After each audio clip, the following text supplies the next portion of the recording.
If you're a lineman in charge of keeping the lights on, Grainger understands that you go to great lengths and sometimes heights to ensure the power is always flowing, which is why you can count on Grainger for professional-grade products and next-day delivery, so you have everything you need to get the job done. Call 1-800-GRAINGER, click Grainger.com, or just stop by. Grainger, for the ones who get it done. You're listening to Zodiac Speaking, brought to you by AbJack Entertainment. Be sure to check out some of the other great true crime podcasts from this network, including The Murder in My Family, Missing Persons, Scene of the Crime, 3 Men and a Mystery, DNA ID, Malice, All Things Crime, and Riddle Me That. All of these podcasts are available for you to binge on right now, wherever you listen to podcasts. Subscribe where you're listening to this podcast so you don't miss an episode.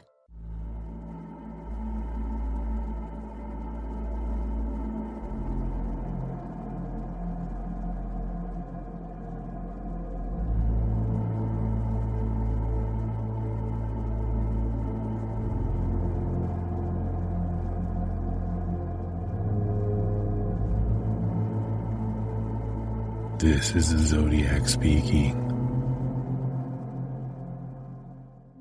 Worrying times lay ahead for law enforcement working on the Zodiac case. When just 2 weeks after the Lake Berryessa attack, 29-year-old taxi cab driver Paul Stine was callously executed in his yellow cab in the wealthy district of Presidio Heights in San Francisco. He was killed instantly by a bullet delivered to the right side of his head at approximately 9:55 p.m. on October 11, 1969. Stine's killer exited the cab where it sat parked at the intersection of Washington and Cherry Streets. He spent a moment moving around the cab and then proceeded to walk around the corner.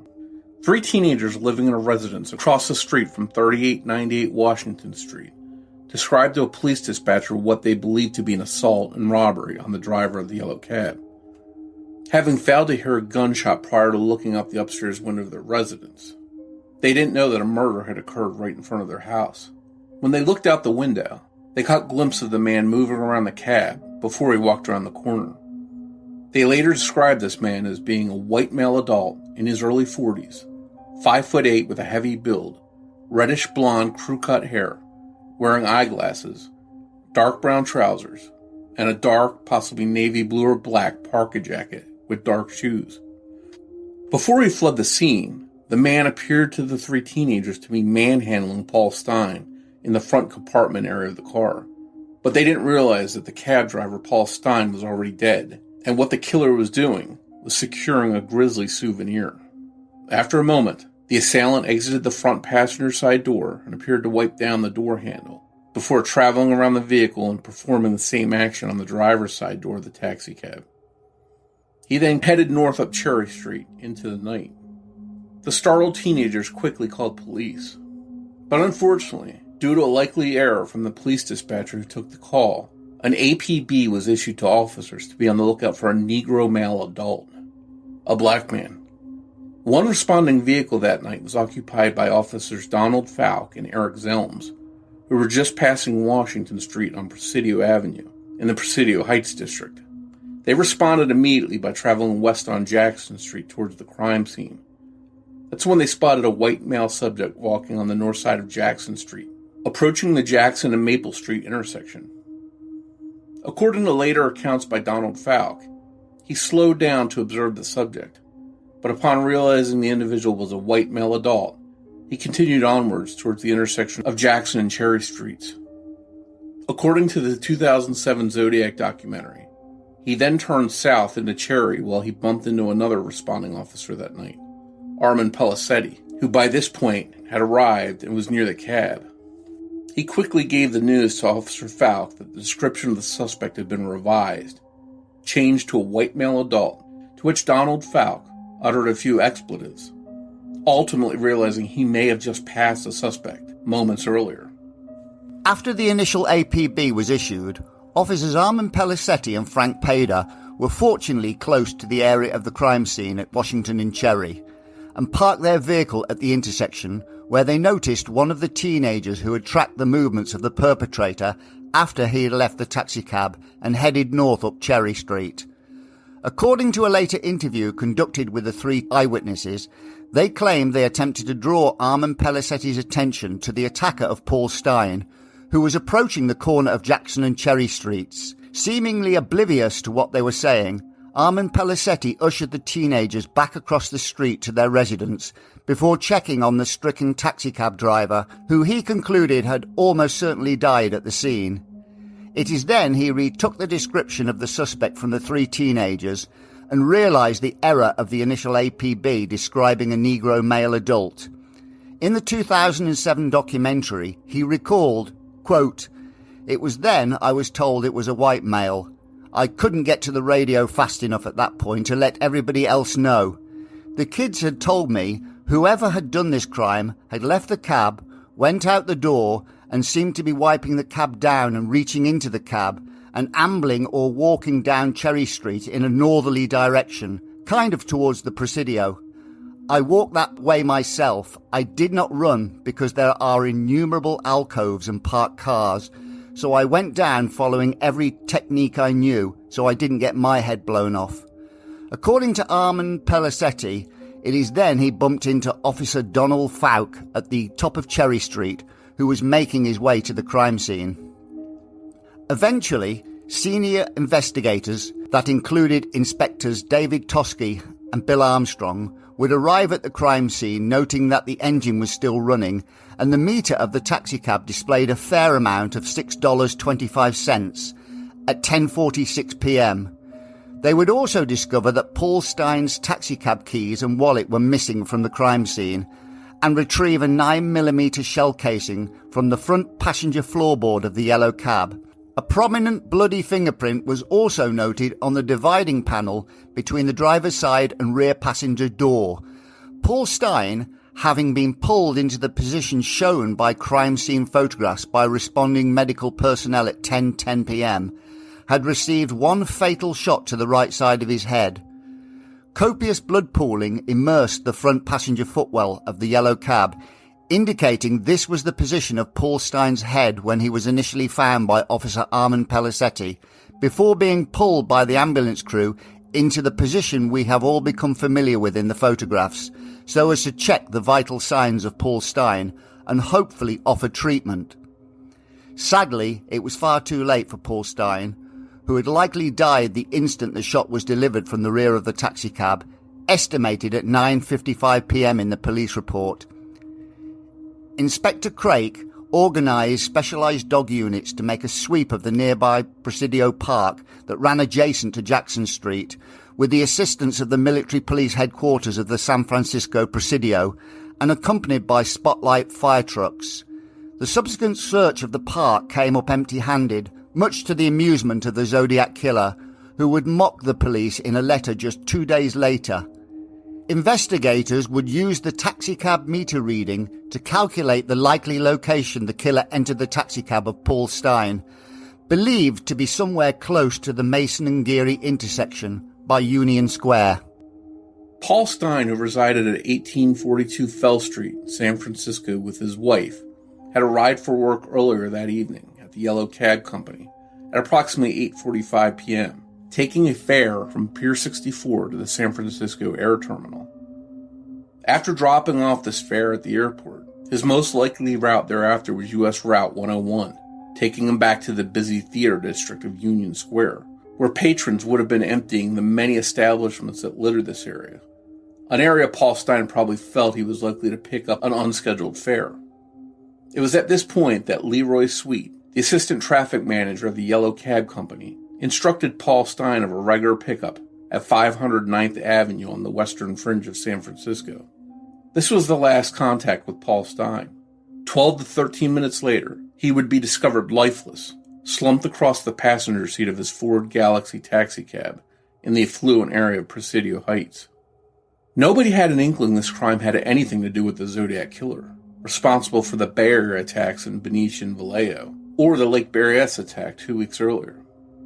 Not knowing that Paul Stine's murder was connected to the Zodiac, the San Francisco Chronicle produced a short article on October 12, 1969, stating in part, quote, 3 youngsters saw a scuffle near the cab which was stopped on Washington Street near Cherry Street, about 10 p.m. Later reports indicated someone was seen running into Julius Kahn Playground in the Presidio, and all 7 dog units were pressed into the search. But everything was about to change when an envelope began its journey through the San Francisco Chronicle offices, postmarked October 13th, 1969, and adorned with the Zodiac crosshairs in the top left corner, and carrying the familiar message of "Please rush to editor" on its front and rear face. The inside of the envelope contained a grisly souvenir ripped from the shirt of taxicab driver Paul Stine. The letter read, quote, "This is the Zodiac speaking. I am the murderer of the taxi driver over by Washington Street and Maple Street last night. To prove this, here's a bloodstained piece of his shirt. I am the same man who did in the people in the North Bay area. The San Francisco police could have caught me last night if they had searched the park properly, instead of holding road races with their motorcycles, seeing who could make the most noise. The car drivers should have just parked their cars and sat there quietly waiting for me to come out of cover. School children make nice targets. I think I shall wipe out a school bus some morning. Just shoot out the front tire and then pick off the kiddies as they come bouncing out."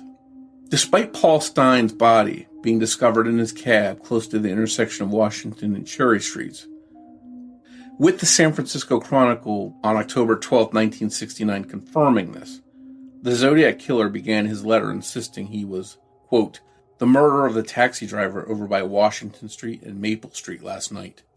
And it turns out that this destination of Washington and Maple was written on the taxicab trip sheet by Paul Stine. This may have been further confirmation by the killer, in addition to the shirt piece, that he was integral to the murder of Paul Stine on October 11, 1969. Other than law enforcement, only the killer would have known the contents of the taxicab's trip sheet, as he had requested Paul Stine drive to Washington and Maple, and then for some reason, the cab went down a block further, finally stopping at Washington and Cherry. The terror had been ratcheted up several notches, with the killer now promising to target schoolchildren. Law enforcement were understandably terrified of the panic this would create in San Francisco and the wider community, so initially decided, with the cooperation of the newspapers, to withhold the details about the threat on schoolchildren. On October the 15th, 1969, under the banner of The Boastful Slayer, the San Francisco Chronicle featured the Zodiac letter and enclosed shirt piece in a comprehensive article, but crucially omitted the Zodiac Killer's threat on schoolchildren. This may have inspired another phone call from the killer on the same day this publication hit the newsstands, understandably annoyed that crucial details from his letter were whitewashed from the newspaper. His threat on schoolchildren was designed for maximum terror in the community, so having this section of the letter censored from publication likely drew the ire of the Zodiac Killer. Here is a portion of text from the October the 21st, 1969 San Francisco Chronicle, entitled "Fear Rides the Yellow Bus." Quote, "A climate of fear hangs over the Napa Valley. The fear is over Zodiac and his terrifying boast to wipe out a school bus. No one takes the threat lightly. Zodiac has already struck here. The task of trying to ensure the safety of 10,000 youngsters who ride the Napa Valley Unified School District is immense. The district encompasses an area of southern Napa County of 229 square miles. 64 bright yellow buses travel the county roadways each day, often into areas where houses are a couple of miles apart. The vehicles go a total of 4,000 miles daily in and from elementary schools, 3 junior highs and 1 senior high school. Even before starting on its route, each vehicle has undergone a thorough check to make sure a bomb isn't aboard. Someone hinting he might be Zodiac has telephoned such a threat in Santa Rosa. The man responsible for the safety of students who ride the buses is Fred Sowash, the district's transportation director. Since last Wednesday, when he learned of Zodiac's threat, Sowash has been devoting 18 to 20 hours a day to blunt it. The article stated that Fred Sowash learned of the Zodiac threat last Wednesday, which was October the 15th, 1969, the same day the San Francisco Chronicle released the Zodiac story about Paul Stine, but omitted the threat on schoolchildren. This means that the person who made the threat in Santa Rosa, if not the Zodiac Killer, was actually promising a threat on schoolchildren and impersonating the Zodiac Killer without having knowledge of the hidden contents of the Paul Stine letter. They would also have been impersonating the Zodiac Killer and threatening to plant bombs on school buses 25 days in advance of the Zodiac Killer ever mentioning a threat involving bombs.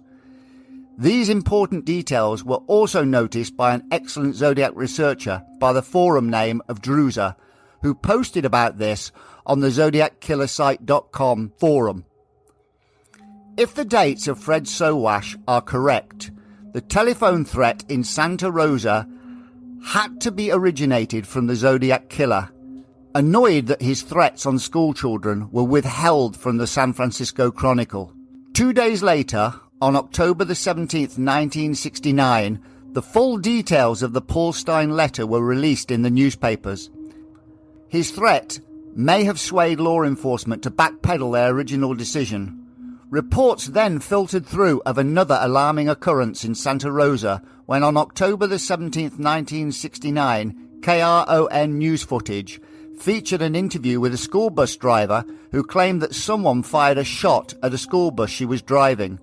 The woman was driving a school bus in Santa Rosa, recalling that, quote, "As I came around the bend, I heard a loud shot from the left-hand side of the bus. The children heard it too. Now, I don't know if anything struck the bus. We can't find anything that struck the bus."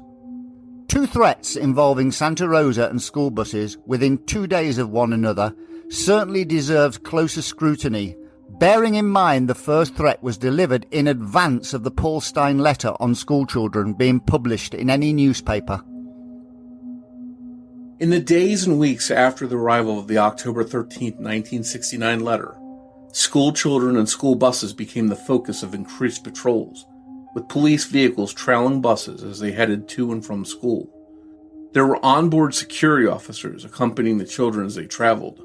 The 3 teenage eyewitnesses to the murder of Paul Stine sat down with a police sketch artist and helped create an image of the killer, which was then released to the general public in the form of a wanted poster on October 13th, 1969. Depicting a suspect who was approximately 25 to 35 years old. Days later, on October 18th, the poster was amended by the teenagers working with a sketch artist, depicting an older-looking version of the killer, placing him at 35 to 45 years old. And with that amended sketch, the Zodiac Killer was now named as the individual responsible for Paul Stine's murder. The initial police sketch estimated the killer as 25 to 35 years of age, but this was adjusted in line with the original statement of the 3 teenagers of a man in his early 40s, clearly stated on the second page of the police report, countersigned by officers Armand Pelisetti and Frank Pita. The new version of the sketch placed Zodiac's age estimate at 35 to 45. Both Armand Pelisetti and Donald Fouke were issued with the APB at the same time.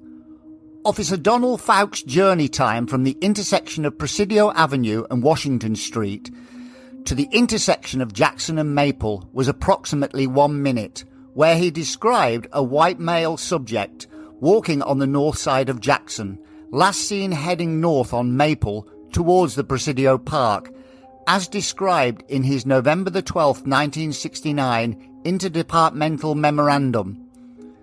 According to Donald Fouke, he slowed the patrol car briefly as he passed the subject, before heading off towards Cherry Street and turning south, where he stated in the 2007 documentary he bumped into Officer Armand Pelisetti. This, of course, is impossible. Officer Donald Fouke, even being generous, could not have taken longer than 90 seconds to reach the top of Cherry from the position where he stated he received the initial APB. Officer Armand Pelisetti could never have reached the top of Cherry Street in 90 seconds to meet Donald Fouke from his starting point that night. His journey time up Cherry Street checking all the parked cars and alcoves so he didn't get his head blown off, would have swallowed up the entirety of the 90 seconds, leaving no time whatsoever to reach the crime scene and do any of the things he said he did when he arrived. I would just like to elaborate on this timeline before moving on. A lot of people on the internet have stated it depends on what time people's watches were set and whether they were synchronized that night. This is totally irrelevant. It's a simple case of time and distance. Both Pelisetti and Fouke got the initial APB at the same time. It doesn't matter if it was 9:58, 9:56, 10 p.m, or the time was set at 0, but for the sake of this argument we will go with 9:58 p.m. Donald Fouke got the APB at 9:58 p.m. and travelled to the intersection of Jackson and Maple, where he last spotted the male subject heading north towards the Presidio. He stated in the 2007 documentary, after passing the subject, he continued onwards along Jackson before turning south into Cherry, where he met Pelisetti. But we know that is impossible. Often we pay more attention to earlier statements by eyewitnesses. In the 1989 Crimes of the Century documentary, Officer Donald Fouke stated that after passing the white male, quote, "We proceeded on Jackson Street towards Arguello, continuing our search. As we arrived at Arguello Street, the description of the suspect was changed to a white male adult, and believing this suspect was possibly the one involved in the shooting, we entered the Presidio of San Francisco and conducted a search on West Pacific Avenue, the opposite side of the wall, and the last direction we observed the suspect going. We did not find the suspect." So why is Donald Fouke, who is supposed to be heading to the crime scene to assist with the assault and robbery of a taxicab driver, heading away from a crime scene he is supposed to be responding to? The only logical reason I can think of is he stopped the white male and asked him had he seen a black male in the area. Zodiac probably couldn't believe his luck and directed Donald Fouke towards Arguello away from the crime scene, saying a man was running and waving a gun. When Donald Fouke arrived at Arguello Boulevard and got the amended description to a white male, it is at this point he realised he'd been duped. Having last seen the white male heading north on Maple towards the Presidio, he swung his vehicle onto West Pacific Avenue and headed east towards Julius Kahn Playground, where he last saw the white male heading. Unable to find the man, he turned around and returned back to the intersection of Jackson and Cherry. This detour would have taken him approximately 2 minutes, where he now bumps into Armand Pelisetti, as he stated in the 2007 documentary. This overall journey time of Donald Fouke of about 3.5 minutes from the initial APB now gives Armand Pelisetti the required time to reach the top of Cherry to meet Donald Fouke from his initial starting point that night. This is the only way to mesh the 1989 and 2007 timelines together. Donald Fouke had to spend at least 2 minutes doing something else before meeting Armand Pelisetti. The fact he was heading away from a crime scene he was supposed to be attending strongly suggests he was stopped by Zodiac that night and was sent on a wild goose chase. I think Donald Fouke made the right decision. Knowing that other responding officers were likely travelling to the Paul Stine crime scene to offer assistance, he needed to quell the imminent threat of a man running and waving a gun, so probably made the right call. This massive discrepancy may very well indicate that Officer Donald Fouke was stopped by the Zodiac Killer that night, but that is up to you to decide. We know that the All Points Bulletin was received by Fouke and Pelisetti at about the same time. I'm going with 9:58. Donald Fouke, in the 2007 documentary, stated he got the call passing Washington Street on Presidio Avenue.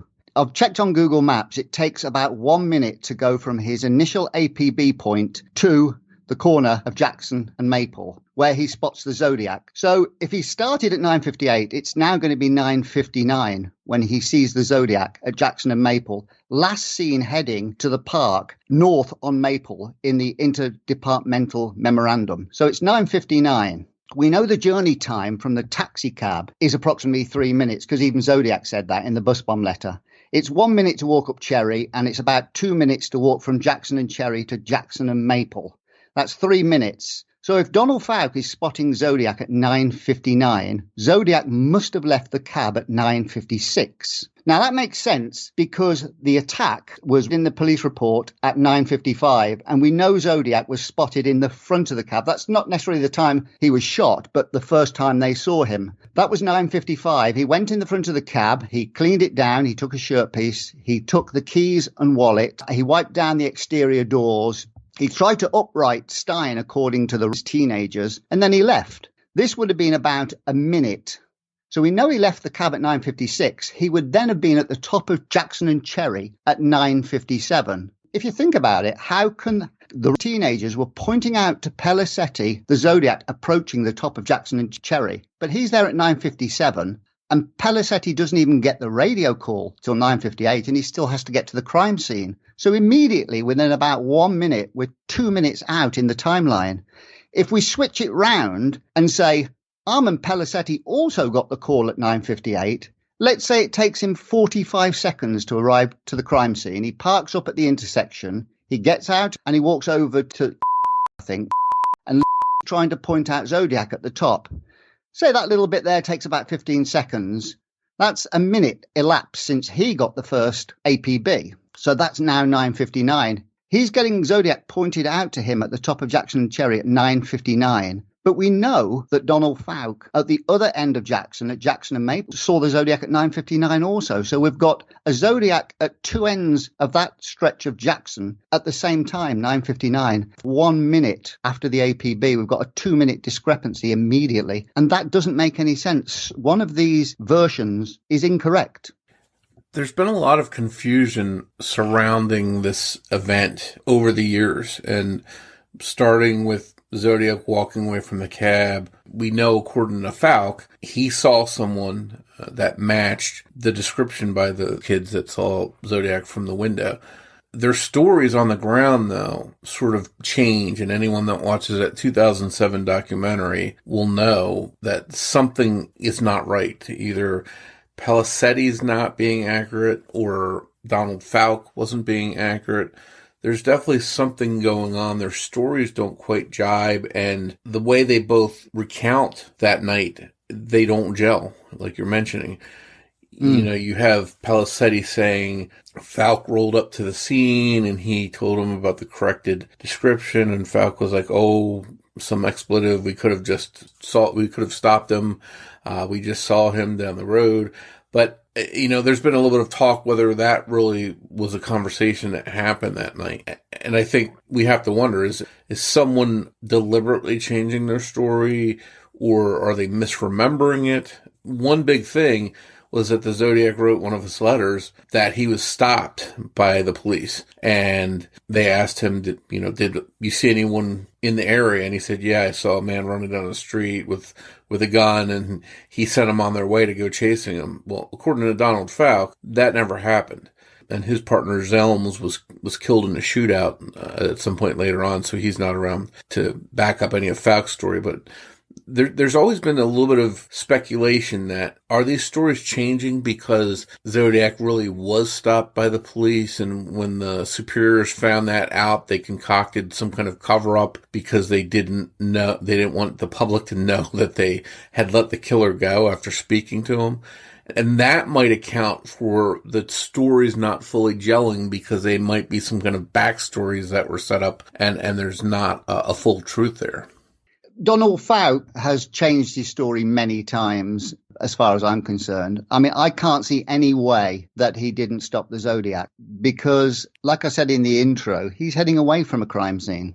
It's the only thing he can actually do to accommodate the 2 minutes unexplained, because he reaches the top of Jackson and Cherry in about 90 seconds. And there's no way Armand Pelisetti can arrive at the crime scene, do all the things he said at the crime scene, and then walk up slowly checking all the alcoves and parked cars, and arrive there in 90 seconds when the journey up Cherry is 90 seconds alone. This means that Donald Fouke must have taken an excursion 2.5, maybe up to 3 minutes somewhere else prior to meeting Pelisetti. And I believe he was probably embarrassed that he'd let the Zodiac on his way, whereas I think he made the right call.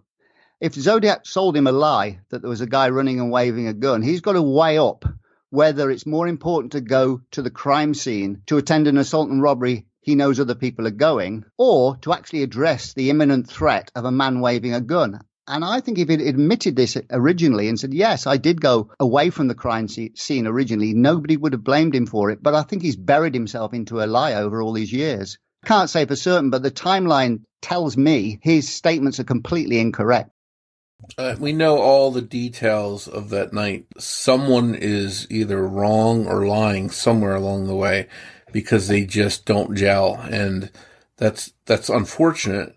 Now, this brings to light how lucky Zodiac was. He wasn't some master criminal. We know that he left witnesses at multiple crime scenes.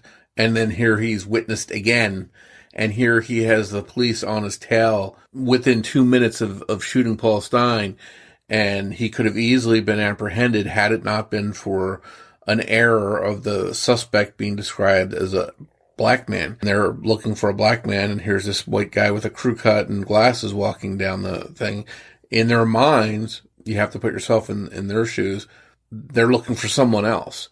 So whether they did stop him, whether they didn't stop him, in their minds, they were looking for someone else because of the lucky break that Zodiac got when the wrong description went out. Now, I also wonder, had they confronted him or had they known about the description, or imagine the description getting corrected as he's stopped talking to them, if he really did that, what would have happened? Would Zodiac have opened fire on them and they wouldn't have had a chance to even return fire? He could have easily had 2 more victims that night, or if things unfolded a different way, he could have been apprehended or he himself killed that night in a shootout. So we'll never know, but there's a lot of unanswered questions and confusion. And, one thing, the most interesting thing to me that comes up from this is a really good detailed physical description of Zodiac. The first one that we know is very accurate and is very detailed. Well, like you said, there was 2 different versions by Donald Fouke. In 1989, in the Crimes of the Century documentary, Donald Fouke said he got the update at Arguello. In the 2007 documentary, Armand Pellicetti said he gave the updates to all responding units. So there's no way on earth Donald Fouke could arrive at the top of Jackson and Cherry and be surprised that it's been amended to a white male, because he's already stated 18 years earlier that he got the amended update at Arguello. So he's got 2 different versions straight away there, which throws into doubt his statements completely. Not to mention 3712 Jackson Street, I believe it is, and also seeing the Zodiac at the end of Jackson Street, heading north on Maple. They're all contradictory statements by Donald Fouke. Yeah, it seems like if we go by his early memo that he sent, I personally believe that someone's earliest recollections are the freshest and the most detailed and most accurate. And then if you talk to the same person 40, 50 years later and it's changed a lot, to me, that's because they've forgotten or they're trying to embellish on it and make it sound more interesting. I sort of discount much of what Fouke said in that documentary. I look back to that memo, and I put the most stock in that memo. But again, that memo might not contain the full truth too, because he never mentions stopping Zodiac, and Zodiac mentions that he was stopped. So it comes down, who do you believe? Do you believe Fouke or do you believe Zodiac? We know Zodiac lied in some of his letters, but could this be a case, like you mentioned, Fouke was embarrassed, the department was embarrassed, so they put out a story and said, we're not going to tell people we stopped him? We may never know. I tend to believe the timeline, because time never lies, whereas one or both of these officers have, because their story makes no sense. I was looking at the bulletin that was given out of a Negro male adult. They wouldn't simply give out just the Negro male adult description. They would give out the clothing and the glasses, the weight, the crew cut. So why does Donald Fouke pass a subject walking on the north side of Jackson Street that marries up with virtually everything that was described in the description given by the dispatcher, apart from the colour? Yeah, that's one of those questions that I don't think we'll ever have the answer to. And because I don't know how many Negro male adults back then had a crew cut. Yeah, or looked white, because he obviously, based on the sketch, reddish looked white. Blonde hair. Yeah, and which was very specific. They said that it was reddish blonde hair, possibly that color because of the lighting. But I think it was pretty clear from the sketches and the witness accounts that they saw a white male. So it's just one of those very frustrating things about this case where they really had a good chance to apprehend Zodiac here and missed it.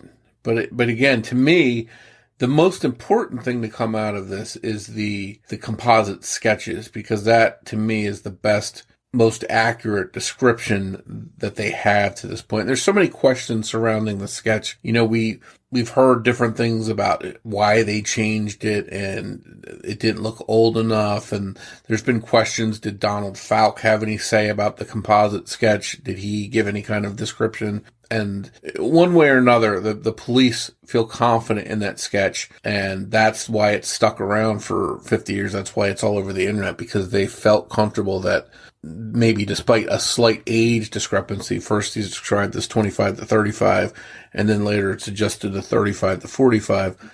They felt that Zodiac looked similar to that description that was given by those kids. I don't actually buy the 25 to 30 description, because the police report stated specifically that the person on page 2 of the police report, the subject was noted as in his early 40s, reddish blonde crew cut, heavy build, wearing glasses.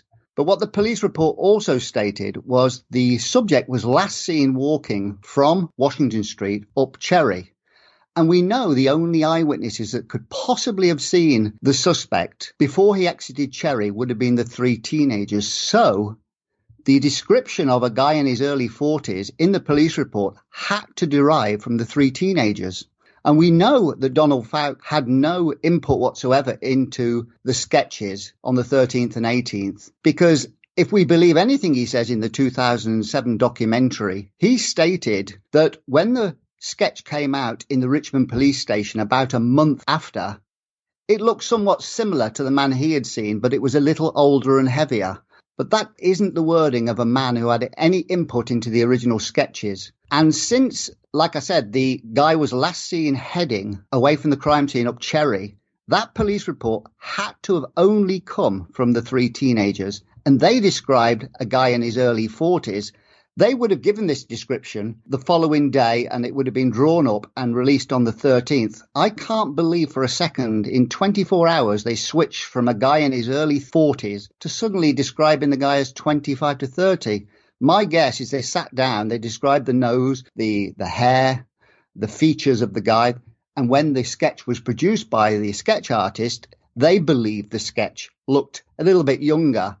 And maybe the kids accepted it and let it ride. And the police attributed a 25 to 30 age range to that sketch. Clearly, the kids weren't happy, because on the 18th, it was amended to a median age of 40 again. So if we couple the early 40s description in the police report with the amended description of 35 to 40, which is a median age of 40, and then we couple that with the October the 12th newspaper article from the Chronicle stating a man was seen running into the park about 40 years of age, we have 3 eyewitness descriptions in a matter of 5 minutes from 3 independent sets of eyewitnesses, all giving a guy of about 40. So my point being, I don't believe the kids ever described the guy as 25 to 30. And I think in the end, the age to me isn't the most important thing. It's the general look.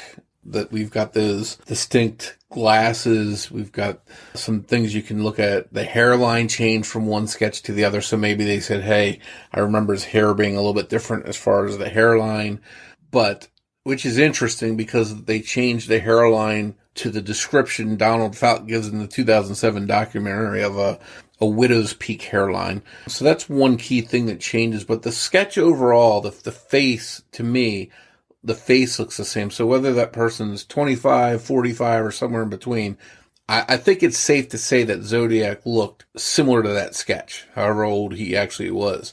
And of course, the first thing he does is he says, hey, that I don't look like that. I only look like that when I do my thing. That's what he sent him in the letter. Because what else is he going to say? You know what I look like? He can't do that. Yeah. So he's got to say. It could be a double bluff. Yeah, he's got to say, oh, I've got a disguise on that. I never look like that.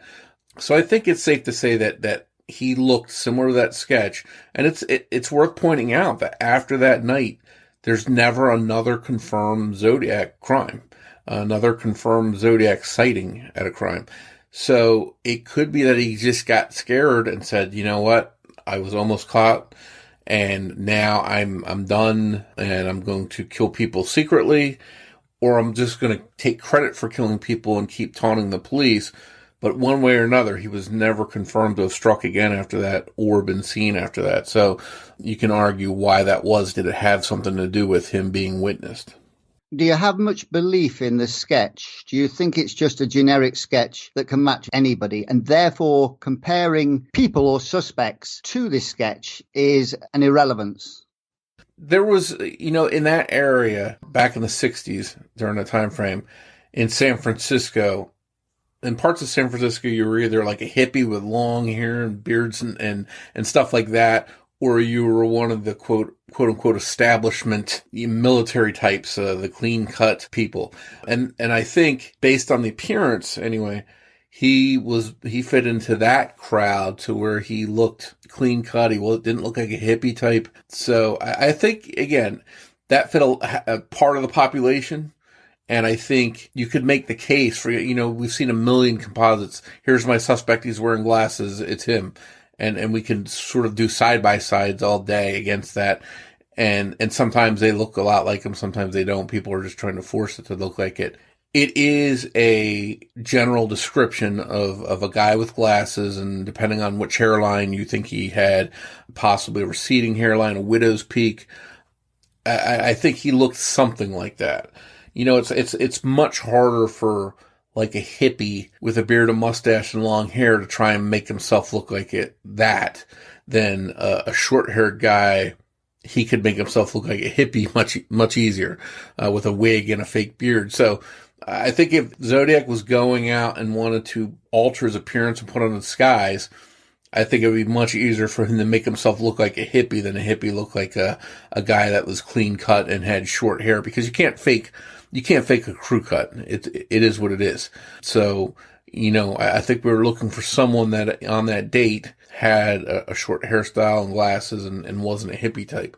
So that does cut down a little bit on some of the population and some of the suspects. I asked the question because I know one of your favourite suspects is Ross Sullivan. And I remember you speaking about the height. I mean, Ross Sullivan was 6'2" and he'd be 6'3" in shoes. So would you not disregard Ross Sullivan based on that, even though the sketch looks similar to Ross Sullivan?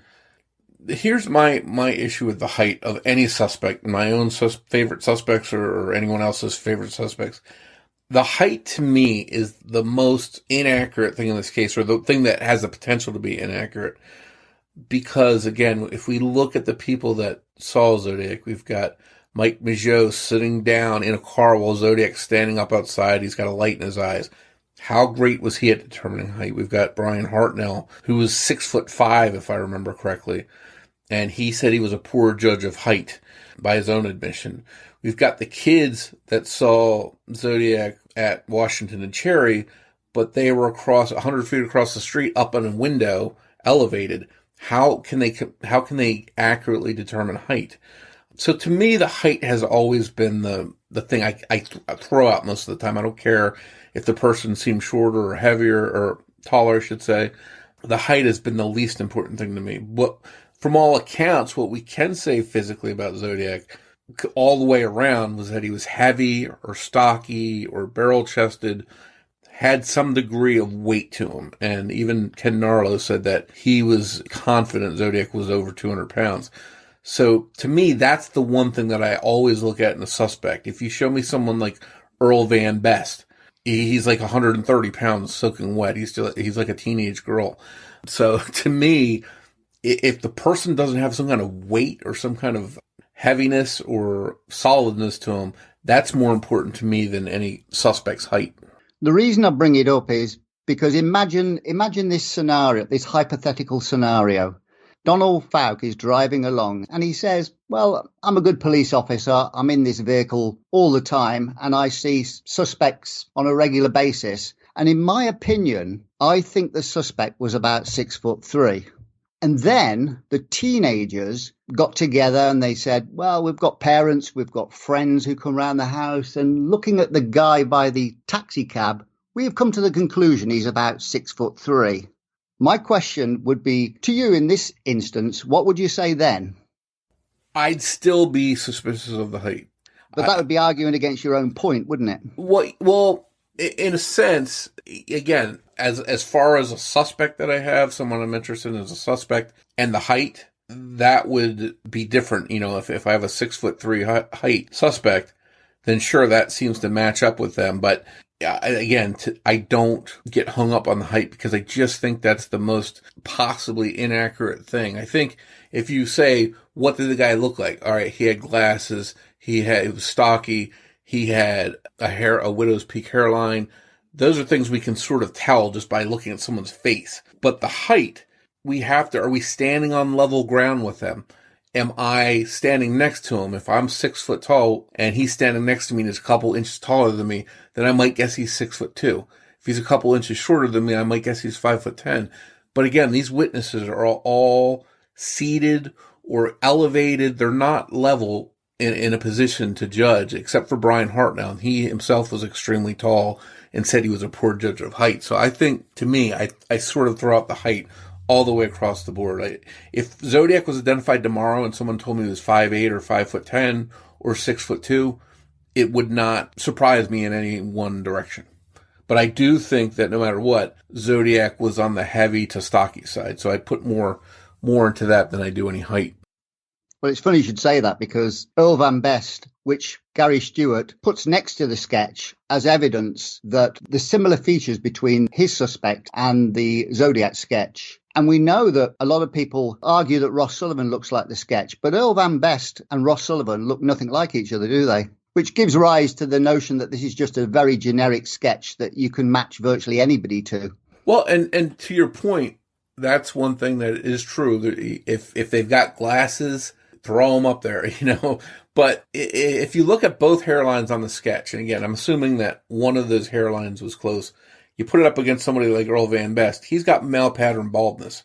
He doesn't have a hairline like either of those hairlines. So if you add his weight to it not matching, and you add his male pattern baldness, that's not the same as the hairlines that are in those composite sketches. So I think, to me, someone like him with male pattern baldness, although he looks similar because he has glasses, doesn't match the sketch. So someone like him, I rule out pretty easily in my mind, when you add especially the fact he was probably 150 pounds. What's your take on where you believe the Zodiac Killer went after he was last seen on Jackson Street? I've wondered that. I've pondered that. Times I've thought maybe he went into the park, maybe cut across the park to another area. I thought maybe he parked a car over there someplace. And after all these years, I don't know. I'd be guessing, and I'd, no way to prove it. But I would think that he either would want the safety of a car or an apartment to run in, something to get away. He obviously went to that spot for a reason. We don't know what that reason is. Is it was because it was a place he could escape to the woods? Did he live over that way? For some reason, he wanted to be let out at Washington and Maple and wound up stopping at Washington and Cherry. But he had that place picked out. And unless the case is solved, I don't know that we'll ever know the real reason why. I'll bring it up because I think there's a good basis to assume he chose that area because if anything went wrong, as it did, he was spotted. He had an option to escape into the park, which was nearby. So he had himself a backup plan. And if we look at, I actually believe most of what he says in the bus bomb letter. When he passed Donald Fouke and described that two cops pulled a goof, he said, I went a block and a half and entered the park. We know that a block and a half from where he was seen is Spruce Street. Then he went on to say, the dogs never came within 2 blocks of me. Common sense would say he'd head east through the park if he was going to go in any direction whatsoever. And if the dogs never came within 2 blocks of him and they were positioned at Julius Kahn, which was described later because they accumulated dogs at the entrance to the park by Julius Kahn Playground. If the dogs were 2 blocks to the west, he was 2 blocks to the east by Laurel Street. And then one key thing I think just being brought up on your forum that I mentioned years ago is he said the motorcycles went by about 150 feet away from south to northwest. And we know in the east side of the park, Presidio Boulevard is the only road that goes from south to northwest. if he was in that area of the park when he was describing the motorcycles, when they went past, he likely escaped across Presidio Boulevard, and that would have took him out into the Leon Steps, Broadway, Vallejo Street area, which would have been an absolute ideal place for him to get in his vehicle and head towards Highway 101 over the Golden Gate Bridge and then clear away to Vallejo. Yeah, there's definitely some areas that he could have slipped away into there and went undetected. And in fact, obviously, that's what happened. He did go undetected. But again, unless the case is solved, we'll probably never really know the answers unless Zodiac somehow answers questions and tells us what he did and why he did it. One thing we haven't talked about, which I think is really important, is the fingerprint on the cab. That's been sort of the holy grail of, we have a fingerprint. It's in blood, so it must be Zodiac's.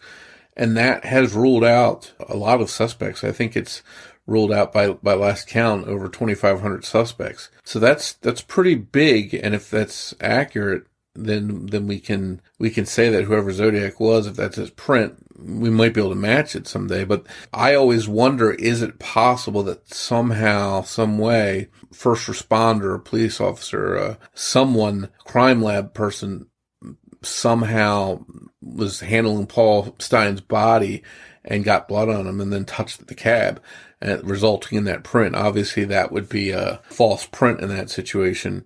And then you go out and rule out 2,500 suspects. That could lead to Zodiac slipping through the cracks that way, because he could be someone that they actually questioned and appears in the reports, and they compared against that print and thinking it was Zodiac's, and they could have released Zodiac, and he could have slipped through the cracks that way.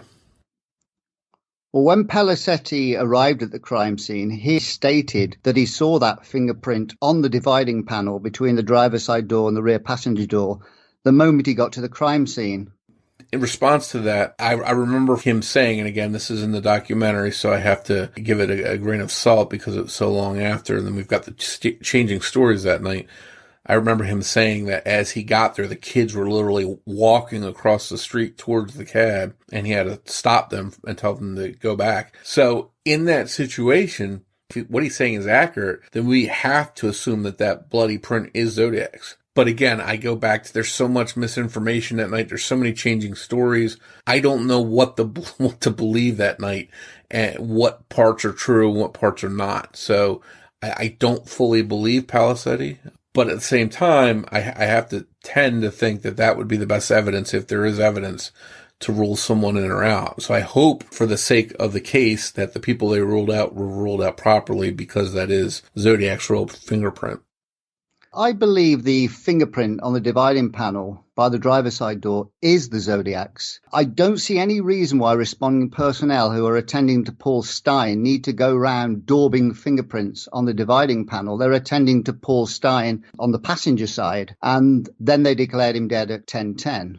And there's no reason for them to go rushing around the taxicab daubing fingerprints. And the three teenagers who have never seeked any publicity at all, apart from two statements they've given, one at the time and one a little bit later. What they actually said marries up with that fingerprint, because they stated that Zodiac on two occasions tried to write Paul Stine up behind the steering wheel. If you imagine Zodiac went round to that driver's side door, opened it, and tried to lever Paul Stine back up for whatever reason into an upright position, he'd need leverage. So putting his right hand on that dividing panel as support when he uses his left hand to upright Paul Stine explains that fingerprint perfectly to me. And then when Zodiac left, he wiped down the car door handle, but completely forgot that he'd put his finger and hand on that dividing panel between the driver's side door and the rear passenger door. So the three teenagers describing him uprighting Paul Stine marries up with that fingerprint, which is why I believe it is the Zodiac Killer's.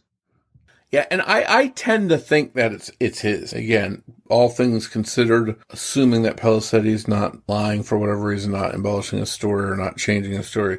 To me, it makes the most sense that fingerprint is his. So, again, hopefully it is, because if not, there's been a lot of suspects that have been ruled out by that.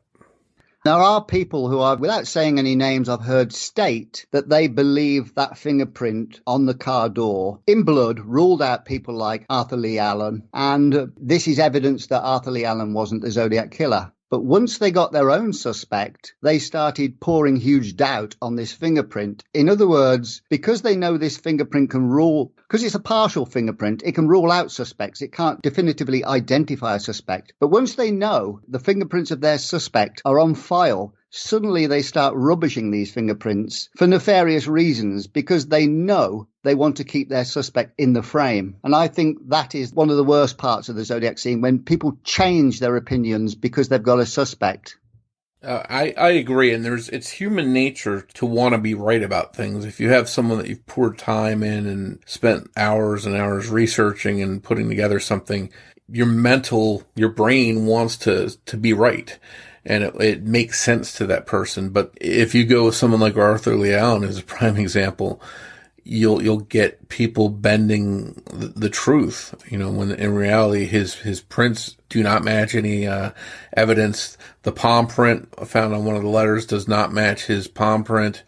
None of his weapons matched any of the weapons used by Zodiac, and his writing didn't match. But you'll always have someone that tries to go with the tide as far as what the evidence shows. If it matches their suspect or doesn't match, then they go the other way to try and perhaps change that. So I have to give kudos to the people that sort of remain neutral and don't really have a suspect. People like yourself that just look at the case and look at the details and look at the facts and they don't really go chasing after suspects, because it can be a letdown to look at suspects and think there's things interesting about them and they seem to jump out at you, but then there's something that rules them out. So for people that go down that path, it can be frustrating, and it's human nature that they would want to be right.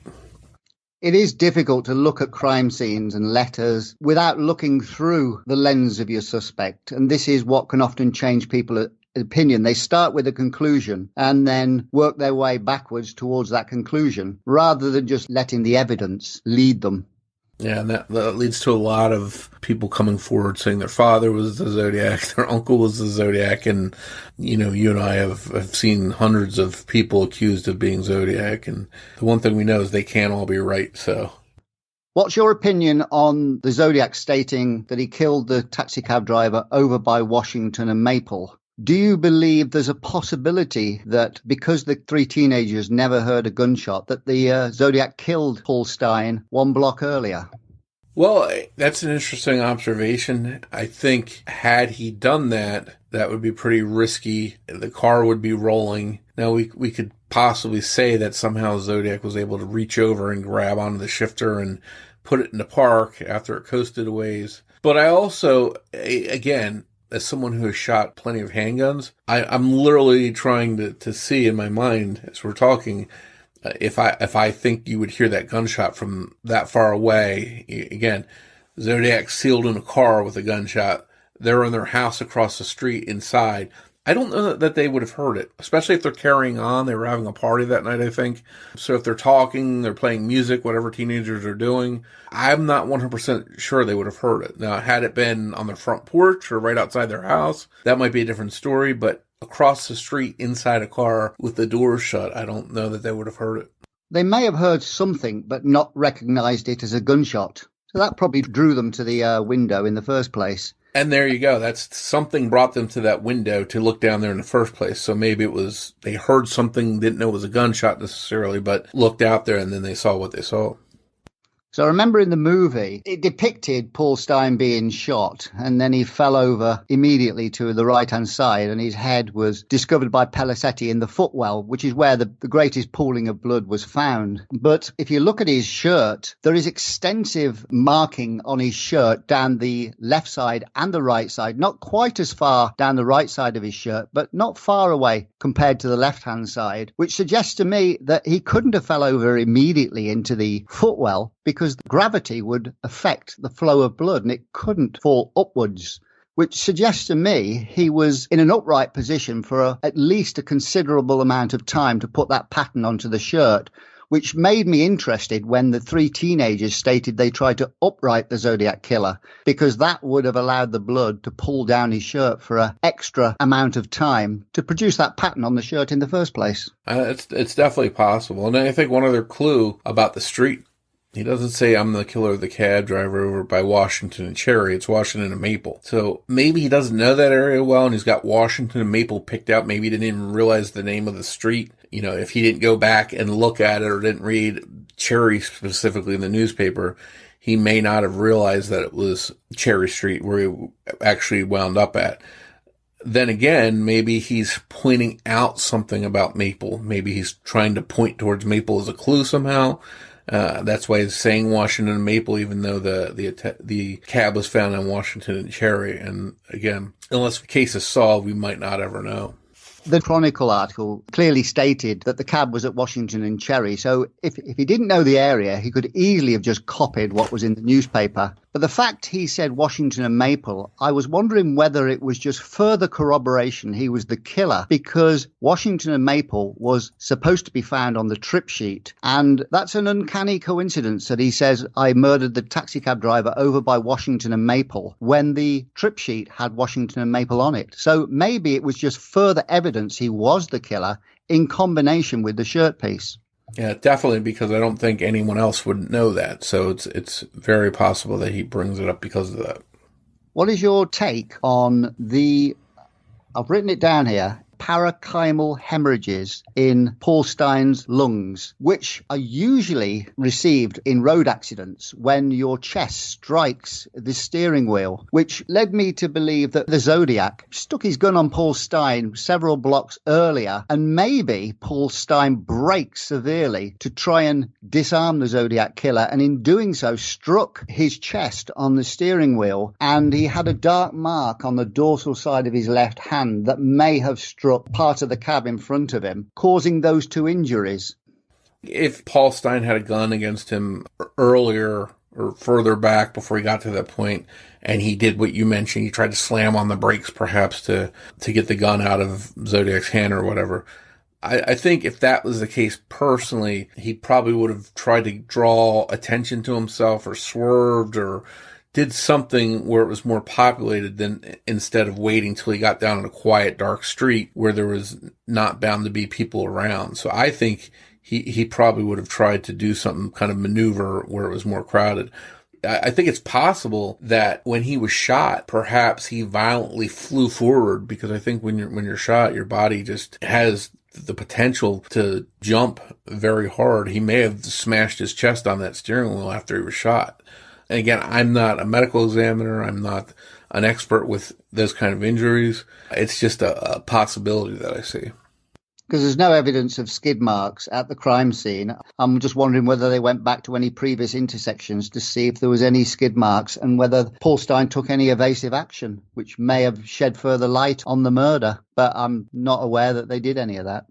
Yeah, there's a lot of unanswered questions that we're left with by Paul Stine's murder. And unfortunately, we're still talking about it 50 plus years later. And despite the resulting sketch and having a likeness, most police officers would love to have an investigation where they have a couple different versions of a sketch of a suspect. But 50 years later, that hasn't helped them. And it'll be interesting to see if the case is ever solved, if Zodiac did wind up looking like the composite and what was different and that kind of stuff. I also see no reason why the Zodiac Killer should have any blood on him. I know the teenagers described the killer had Paul Stine partially over his lap, but I see nothing to suggest why a fairly intelligent guy would shoot somebody in the head and then proceed to put the victim's head in the middle of his lap when he knows he's got to walk away from the crime scene a measurable distance, risking being caught. I see no purpose for the Zodiac Killer doing that.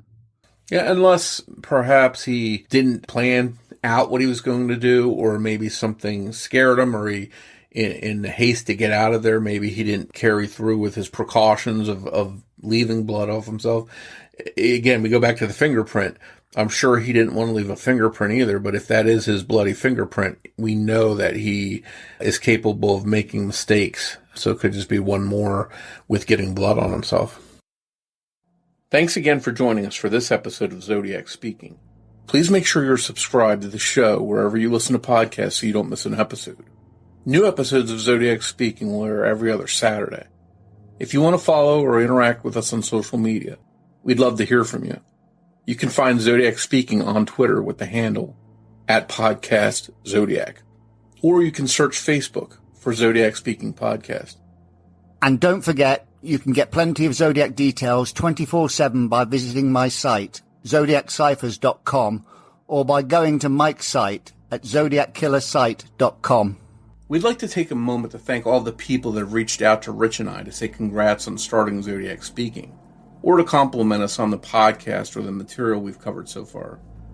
We really appreciate all the support, and if you'd like to help us grow, please take a minute to rate us and leave us a review wherever you listen to the show.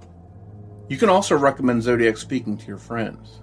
We'll be doing a special Q&A episode coming up, so if you have any questions you'd like to ask, feel free to reach out to us on social media, or you can email us questions directly at zodiacspeakingpodcast@gmail.com. As we wrap up, we'd like to play a preview for you of one of my favorite podcasts, The Trail Went Cold. Hello everyone, this is Robin Warder, host of the true crime podcast, The Trail Went Cold. If you grew up watching the classic television show Unsolved Mysteries, then this is the podcast for you. Each week, I profile a new unsolved murder or missing persons case and share all the baffling details. Afterward, I provide my own personal analysis and theories about what might have happened. This is a show for true crime buffs who are fascinated by cold cases and love to discuss them and pick them apart in an attempt to figure out the truth. So be sure to check out our podcast to learn about some truly bizarre unsolved mysteries where the trail went cold.